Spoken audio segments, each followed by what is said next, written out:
तो आज मैं जो कहानी आप सबको सुनाने वाली हूँ ये आजकल के रिश्तों के बारे में है। तो इस कहानी को पूरा सुनिएगा, बहुत ही अच्छा लगेगा।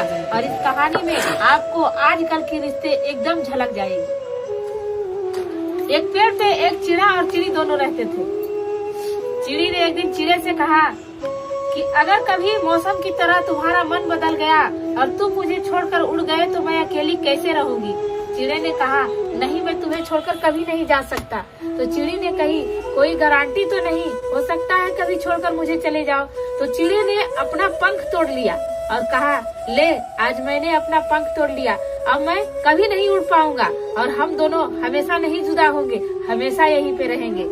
लेकिन एक दिन की बात थी, जोरों की तूफान आने लगी। चिड़िया बोली कि चलो भागो कहीं जान बचाने के लिए, वरना हम दोनों मारे जाएंगे।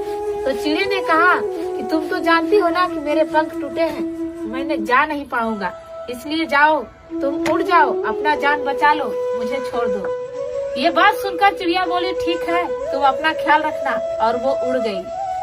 कुछ देर के जब तूफान थमा तो चिड़िया आई वहाँ पे तो देखी कि चिड़ा मर चुका था और पेड़ की एक डाली पे लिखा था कि काश कि वो मुझे एक बार कह देती कि मैं तुम्हें छोड़कर जा नहीं सकती, तो शायद मैं तूफान से पहले ना मरा होता। और इस चीज को पढ़कर चिड़िया को अफसोस हुआ। और इस कहानी से हमें ये सीख मिलता है कि आजकल के रिश्ते भी ऐसे ही हो गए हैं। एक पति अपनी पत्नी को पढ़ाने लिखाने के लिए, ऊंची बुलंदी पे ले जाने के लिए अपना सब कुछ बेच देता है।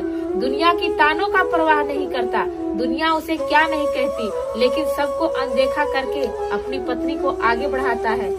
लेकिन जब वही पत्नी कामयाब हो जाती है तो किसी और के साथ शादी कर लेती है और वो मर्द बेचारा जहाँ रहता है उससे भी गिरा हुआ हो जाता है। और ये सिर्फ एक तरफ की बात नहीं है, ये दोनों तरफ की बात है। एक पत्नी भी अपने पति से निस्वार्थ प्रेम करती है और वो हमेशा भगवान से दुआ मांगती है कि मेरा पति दिन दुगनी रात चौगनी तरक्की करे। और जब पति कामयाब हो जाता है, पैसे कमाने लगता है, तब वो सोचता है अब एक पत्नी से मेरा काम नहीं चलेगा, मुझे दो पत्नी चाहिए, एक घर वाली और एक बाहर वाली। और दो शादी कर लेता है, एक को अपनी पत्नी